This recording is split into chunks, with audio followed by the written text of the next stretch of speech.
Vamos gravar sem maquiagem dessa vez, porque eu tô com preguiça. Eu não vou fazer, desculpa. E essas unhas estão todas estrupiadas, ó. Olha essa do meio. Não tô mostrando o dedo do meio pra vocês, gente, mas tá sem esmalte, porque eu tô com preguiça. E vai ser assim. Não sou obrigada. Não sou obrigada a nada nesse canal. Vamos lá. Oi, históricos, históricas, históricos. Não sei se é assim que pronuncia, mas eu tenho que aprender, porque eu acharia muito legal se a gente tivesse uma palavra que fosse feminino, masculino, tudo misturado. Seria muito mais simples. Tudo bem com vocês? Como vocês estão? Eu espero que bem. Em um vídeo anterior, eu trabalhei com vocês as origens da Grécia, um pouquinho da Grécia antes da formação das cidades-estado.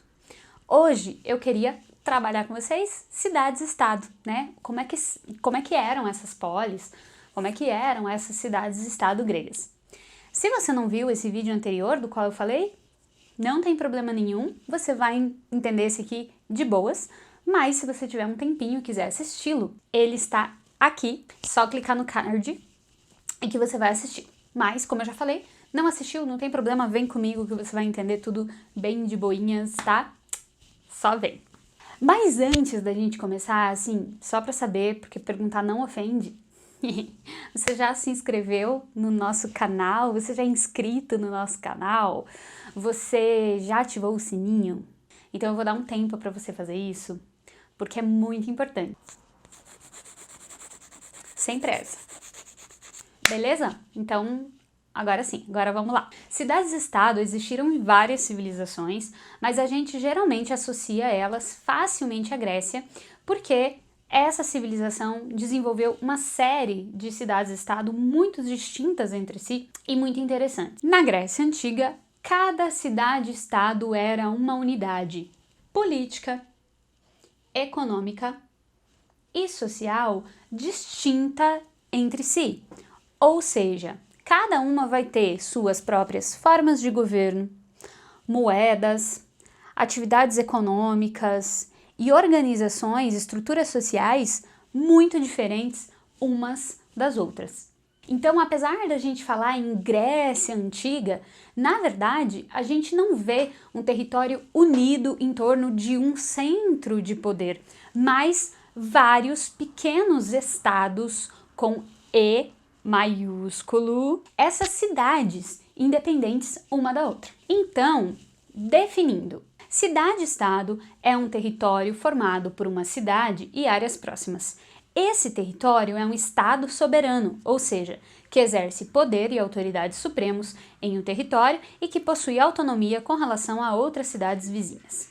Às vezes pode ser um pouco confuso porque a gente mora num país que é formado por várias unidades federativas que nós chamamos de estados, com E minúsculo. Então, pra gente fica um pouquinho difícil entender o que é uma cidade-estado. Talvez fique mais fácil para você entender o que é uma cidade-estado se você entender o que é um estado. Um estado com E maiúsculo se refere a um território que possui uma organização política autônoma, independente, com instituições que controlam e administram a população que vive ali. Por exemplo, o Brasil é um território delimitado, todo ele organizado politicamente segundo os princípios da República presidencialista e democrática. Eu não tô dizendo que funciona, tá? Só que é assim. Ou seja, uma cidade-estado é, de maneira bem simplificada, um estado com E maiúsculo, como um país, só que formado de uma cidade só. Ok, agora nós entendemos o que é uma cidade-estado, vamos pensar um pouquinho no conceito de cidade. É bem importante mudar um pouquinho o nosso jeito de pensar quando nós falamos dessas cidades da antiguidade. Isso porque quando a gente ouve a palavra cidade, já vem à nossa mente coisas relacionadas às nossas cidades atuais. Prédios, estabelecimentos comerciais, muvuca, poluição, trânsito. embora os limites das nossas cidades atuais também abarquem áreas rurais, geralmente a gente pensa na urbe, na parte urbana, quando a gente fala em cidade. As polis gregas surgiram a partir da confederação de tribos que se uniam em torno de um culto comum. Então, quando essas tribos se uniam no culto e decidiam formar uma polis, elas tinham que estabelecer os limites sagrados da cidade e um local onde seria colocado o templo. E nesse templo, o fogo sagrado, em torno do qual seriam cumpridos alguns dos principais rituais da cidade. Esses rituais serviam para encerrar, para colocar dentro dos limites da cidade os deuses que protegeriam aquela cidade. Dessa forma, as cidades gregas não surgiam exatamente de uma aldeiazinha cheia de casinhas que iam aumentando,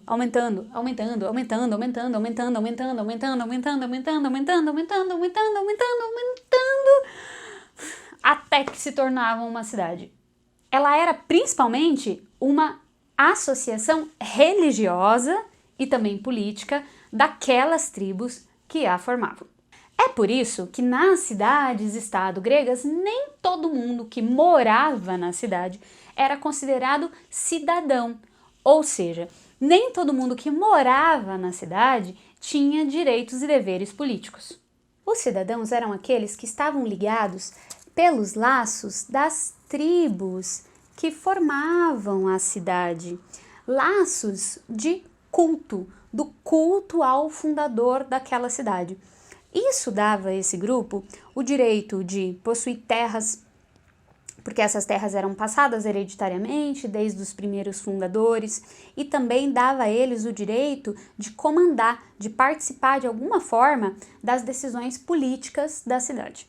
Afinal, lembre, a cidade não é apenas uma organização humana, mas era a habitação dos deuses daquela cidade. A manutenção da cidade dependia da manutenção do culto. Dessa maneira, todo aquele que não estivesse ligado por esses laços religiosos acabava excluído do culto e também acabava excluído das decisões políticas. O resultado é que a maior parte da população dessa cidade estava afastada das decisões políticas.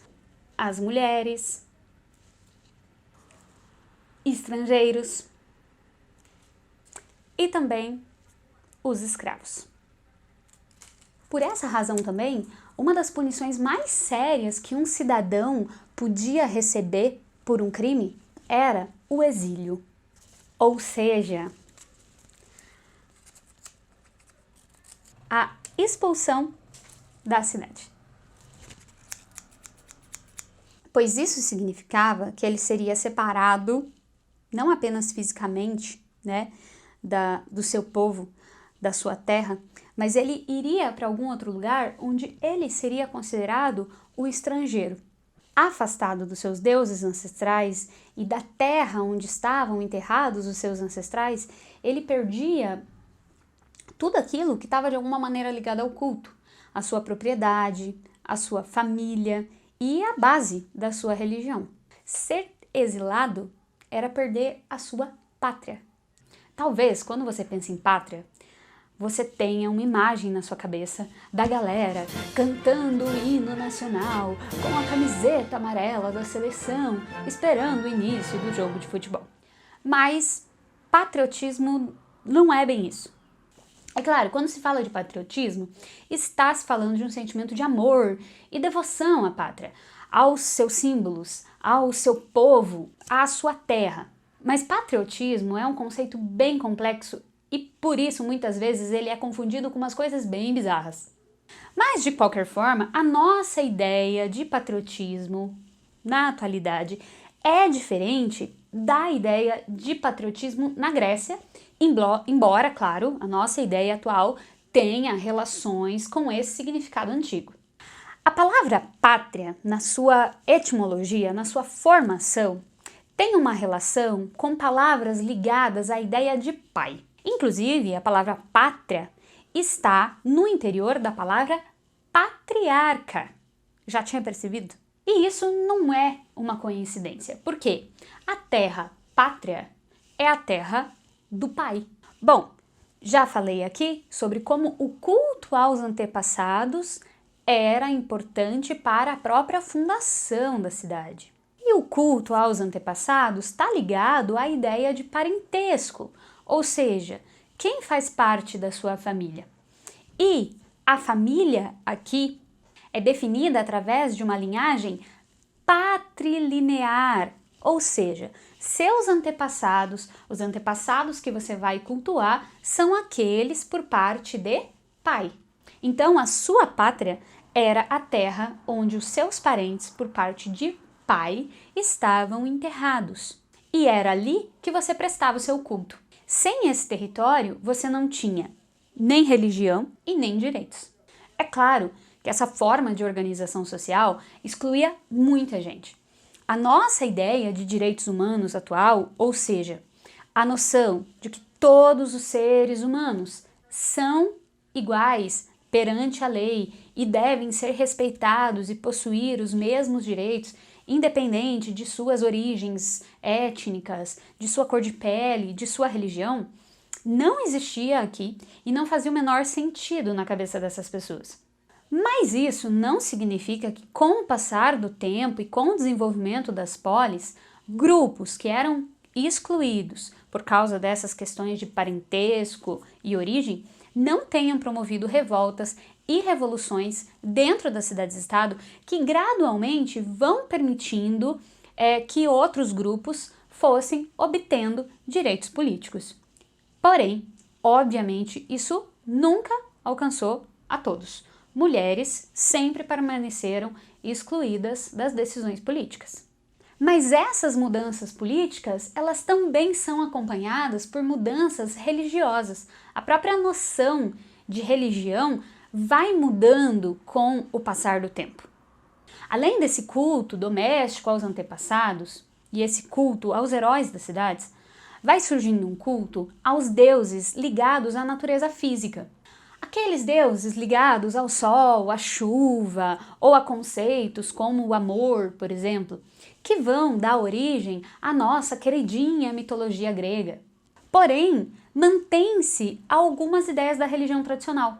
Por exemplo, a ideia de que o Deus adotado pela cidade, cultuado pela cidade, é um Deus protetor daquela cidade e que deve ser cultuado de acordo com rituais muito bem feitos, muito corretos, para que ele mantenha a sua proteção sobre aquele território. É claro que a gente pode dizer que, com o passar do tempo, esses rituais vão se esvaziando um pouco daquele sentido religioso, vão se tornando mais tradições, mas eles não deixam de ser importantes na organização dessa sociedade, da sociedade que compõe essa cidade. E isso fica muito claro quando a gente conhece a estrutura física de uma cidade-estado. Então é isso, pessoal. Até o nosso próximo encontro na semana que vem. Tchau para vocês!